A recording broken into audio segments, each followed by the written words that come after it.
सत्संग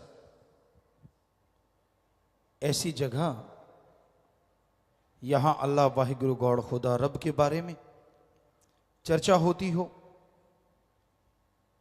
यहां यह पता चले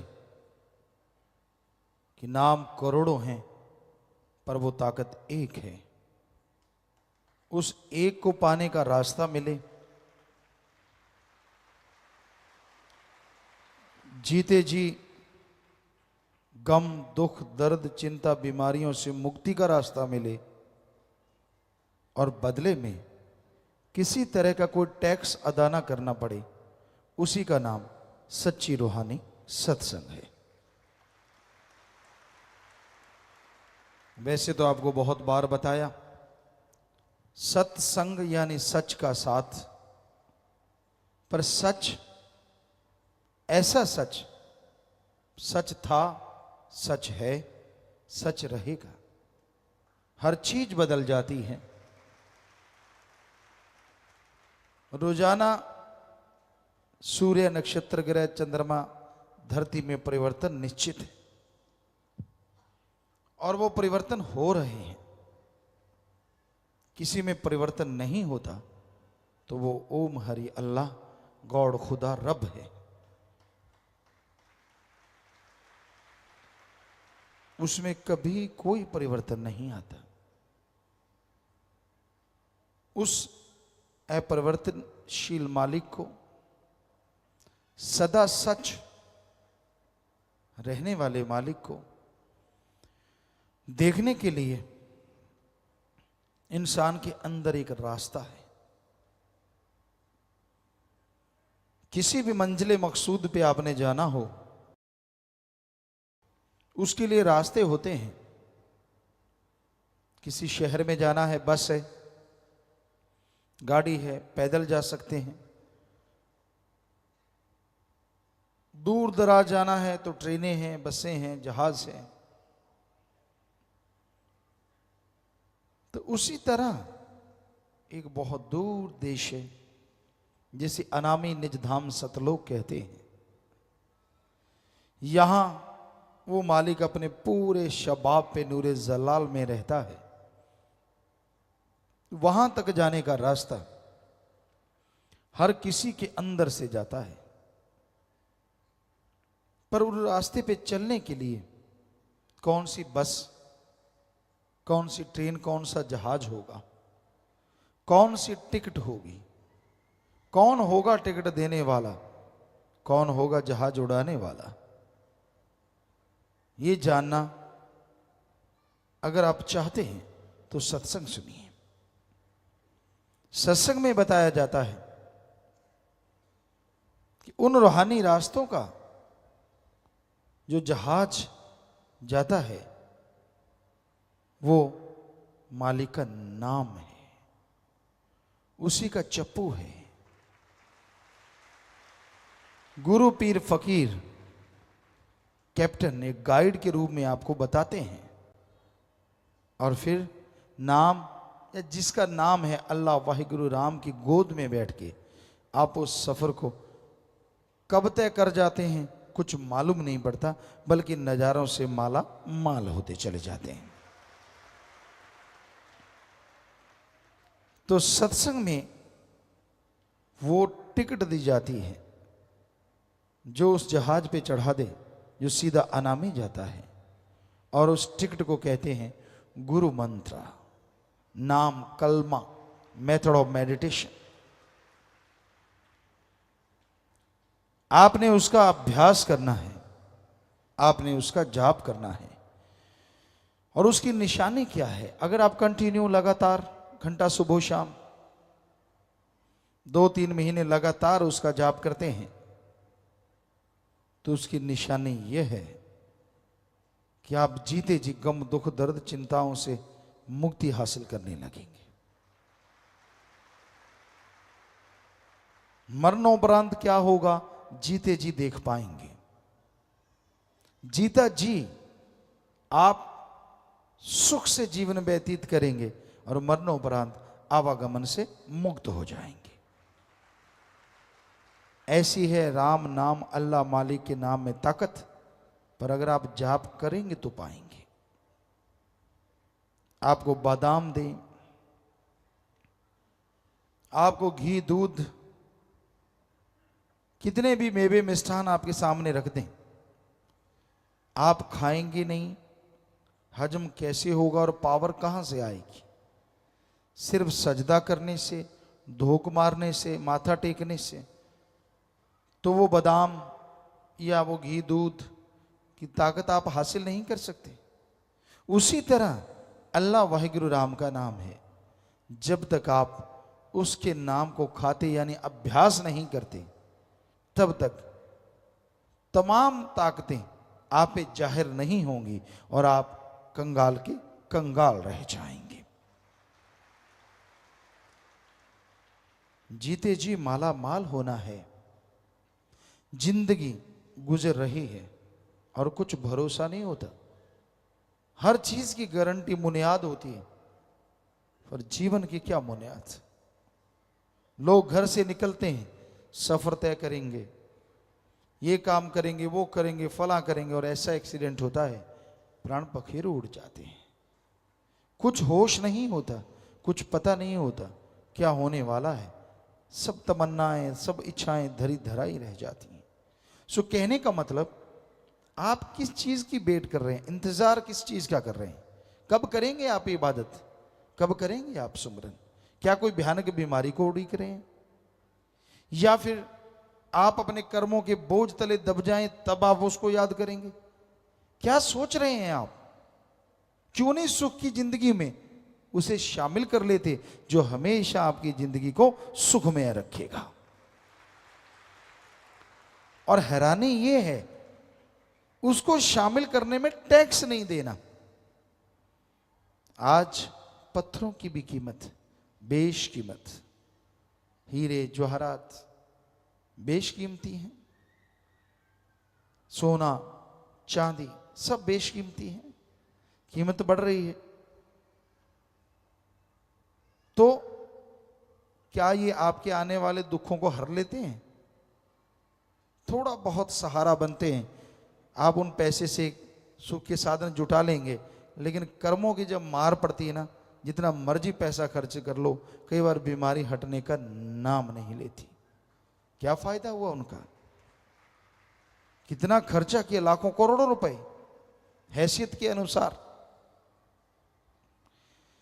पर एक ऐसी रसायन है, ऐसी औषध है, ऐसी दवा है जिस पे एक नया पैसा खर्च नहीं करना, और वो हर बीमारी के लिए रामबाण है, लगेगी ही लगेगी। कोई दवा लगे ना लगे, आदमी सोचते हैं ऐसी कौन सी दवा है? वही जो आपने ली है, जो लेना चाहते हैं, राम का नाम, अल्लाह की इबादत, वाहिगुरु की याद, गॉड्स प्रेयर। वो एक ऐसी दवा है, सुबह शाम नियम बना लो और उसको लगातार लेते रहो। दुख आए सुख आए परवाह ना करो, एक दिन ऐसा आएगा सारे दुख जल जाएंगे और आपके जीवन में बहार छा जाएगी। क्योंकि जिसे वो देता है उसे अजमाता है, और अजमाने के बहाने और रहमतों के खजाने उसी पे लुटाता है। इसलिए आप घबराइए ना, मन के हाथों मजबूर ना होइए, मन के उतार चढ़ाव में मत पड़ो। मन बड़ी जालिम ताकत है। वैसे तो कहते हैं हवा की रफ्तार बहुत है, और उससे बढ़ के प्रकाश की रफ्तार है, लेकिन मन की रफ्तार इन सबसे ज्यादा है। कब ये आसमान में ले जाए कुछ पता नहीं, और कब पताल में डुबो दे ये भी मालूम नहीं, कुछ पता नहीं चलता। बड़ी गति है इसकी, बड़ी तेज चाल से चलता है ये। आदमी सोचता ही रह जाता है, देखता ही रह जाता है, और ये अपना काम कर जाता है। इसलिए गुरुओं ने लिखा, संतों ने लिखा, मन के मते चलो मत कोई, गुरु कहे करो तुम सोई। ये भव में गोते खलवावे, ये गुरु से बेमुख करवावे।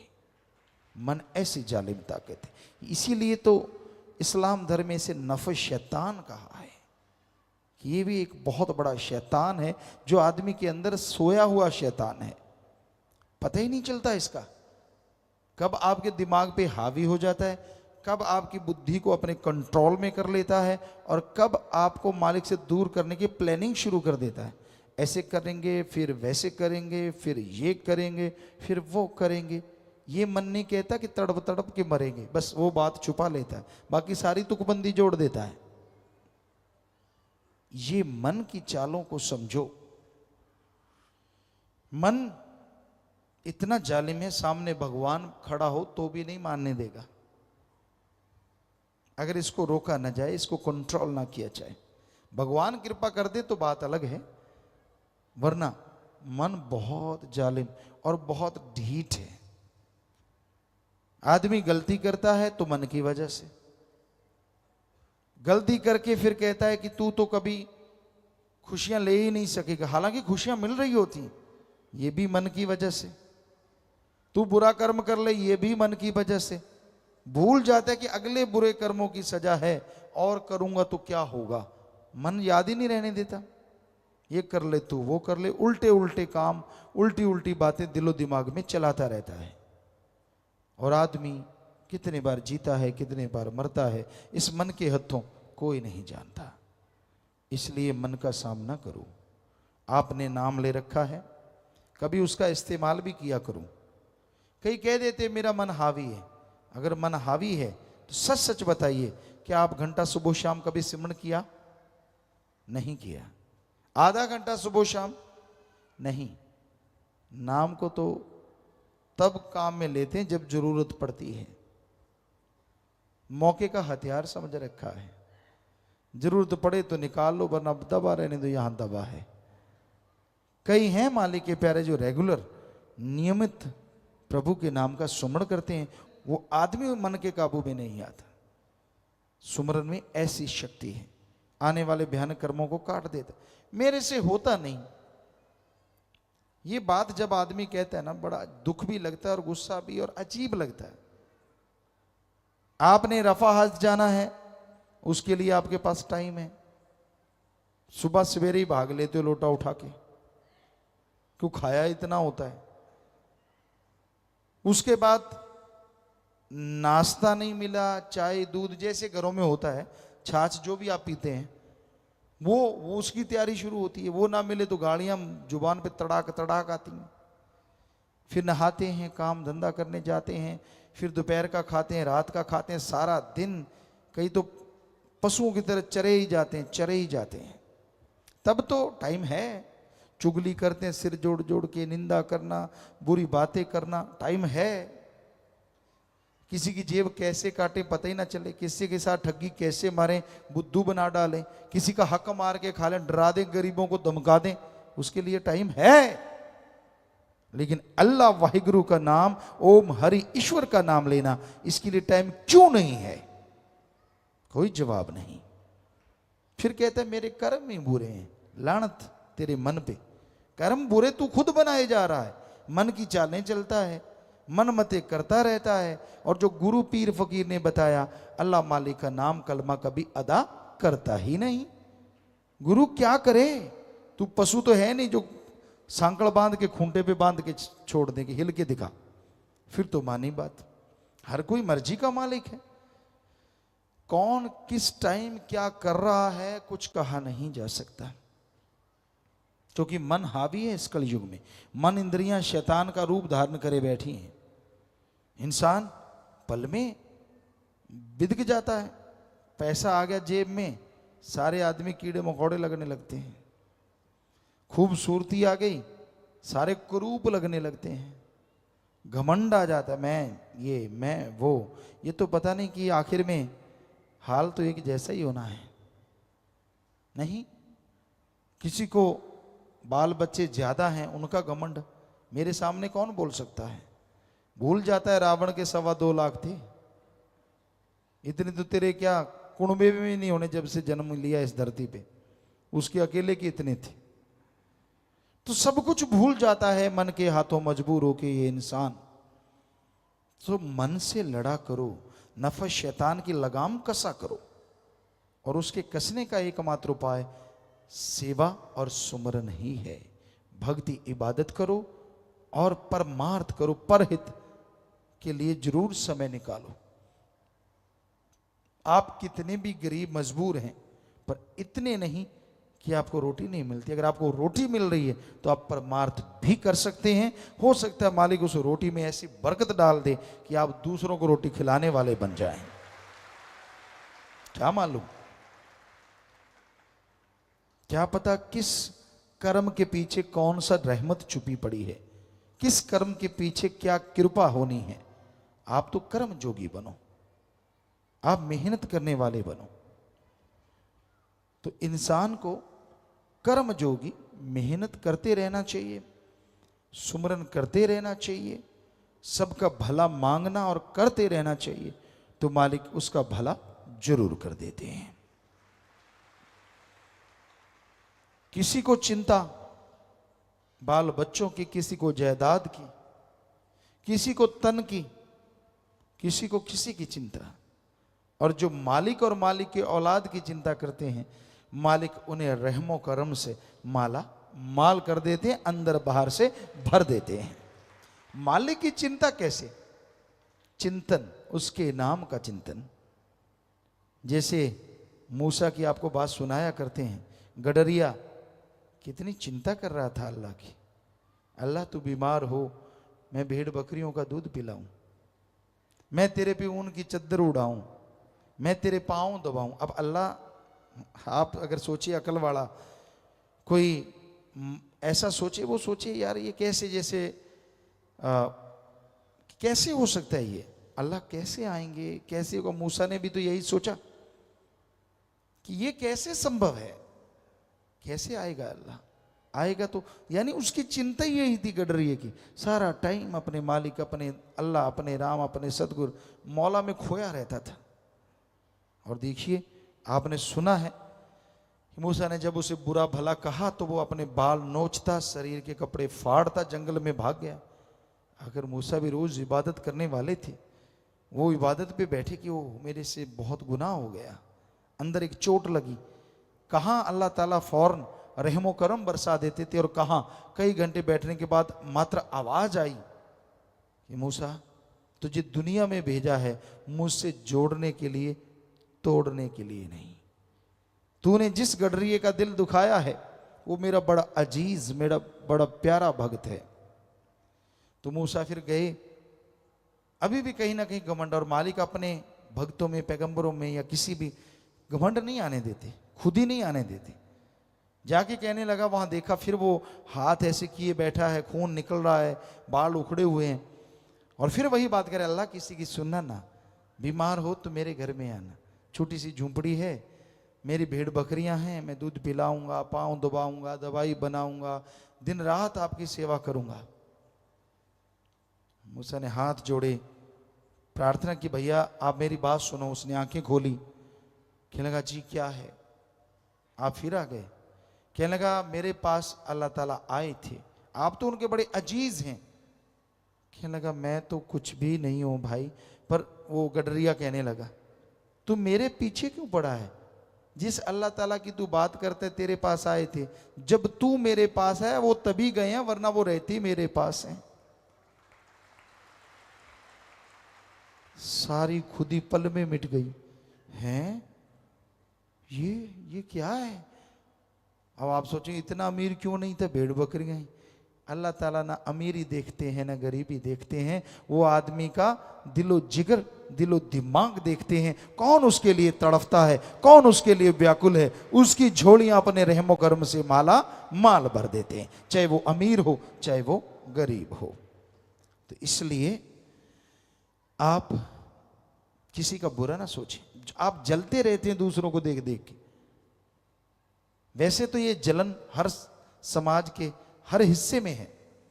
किसी दफ्तर में देख लो आप, किसी स्कूल में देख लो आप, बच्चों में देख लो, टीचर मास्टर लेक्चरारों में देख लो, किसी में देख लो, कहीं जाइए आप, रूहानियत में देख लो।